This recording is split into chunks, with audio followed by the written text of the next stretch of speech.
पूरे देश में कोरोना संक्रमण से हाहाकार मचा हुआ है। बिहार में भी संक्रमित मरीजों की संख्या में लगातार बढ़ोतरी हो रही है। मौत के आंकड़े भी बढ़ रहे हैं। केंद्रीय स्वास्थ्य परिवार कल्याण राज्य मंत्री अश्विनी कुमार चौबे के संसदीय क्षेत्र में स्वास्थ्य व्यवस्था का क्या हाल है, ये 4 दिन पहले हमने आपको दिखाया था कि किस तरह से एक ही एम्बुलेंस को मंत्री जी के द्वारा 4 बार उद्घाटन कर दिया गया। उसके बाद पूरे देश में बक्सर जिला का चर्चा हो रहा है। चर्चा इसलिए नहीं हो रहा है कि 1764 में बक्सर का युद्ध हुआ था या फिर 1539 में चौसा का। अभी हम खड़े हैं हेल्थ वेलनेस सेंटर पर। मैं पहले इस हेल्थ वेलनेस सेंटर के बारे में आपको बता दूं कि पहले ये पुराना सदर अस्पताल हुआ करता था और उसके बाद केंद्रीय स्वास्थ्य परिवार कल्याण राज्य मंत्री अश्विनी कुमार चौबे जब यहाँ से 2014 में चुनाव जीते तब वर्ष 2017 में इसे शहरी प्राथमिक स्वास्थ्य केंद्र के रूप में कन्वर्ट कर दिया और 2017 में इसका उद्घाटन विधिवत रूप से किया गया था।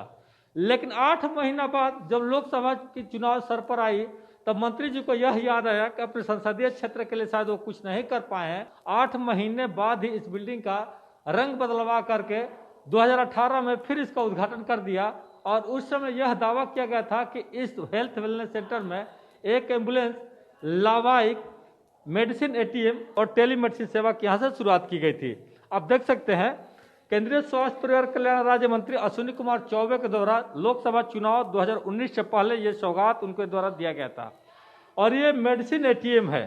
और इसकी सबसे बड़ी खासियत ये थी कि यदि डॉक्टर ने पर्चा लिख दिया तो ये पूरे के पूरे में दवा रहता था और यहाँ पर जब पर्ची का स्कैन किया जाता था यहाँ पर कैमरे में, उसके बाद दवा यहाँ से निकलना शुरू हो जाता था। इससे मरीजों को परेशानी नहीं होती थी और ना ही किसी को बताना पड़ता था कि ये दवा कहाँ मिलेगा, क्योंकि लोगों के लिए बहुत बड़ी सहूलियत थी।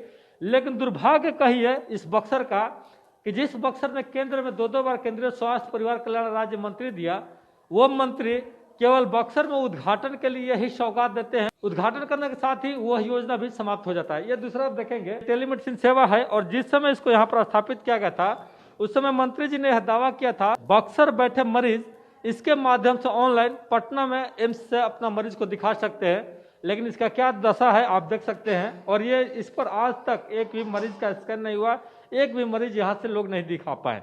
और यहाँ जो स्टाफ काम करते थे वो उद्घाटन होने के 1 या 2 दिन के बाद ही वो यहाँ से चले गए, चूंकि कहा यह जा रहा है कि कॉन्ट्रैक्ट पर जितने दिन के लिए रखा गया था उनका कॉन्ट्रैक्ट समाप्त होते ही उनको यहाँ से हटा दिया गया। शायद ये कॉन्ट्रैक्ट सिस्टम पे था तो कॉन्ट्रैक्ट इनका ख़त्म हो गया जिसकी वजह से बंद है और अधिक जानकारी मुझे इसके बारे में नहीं है।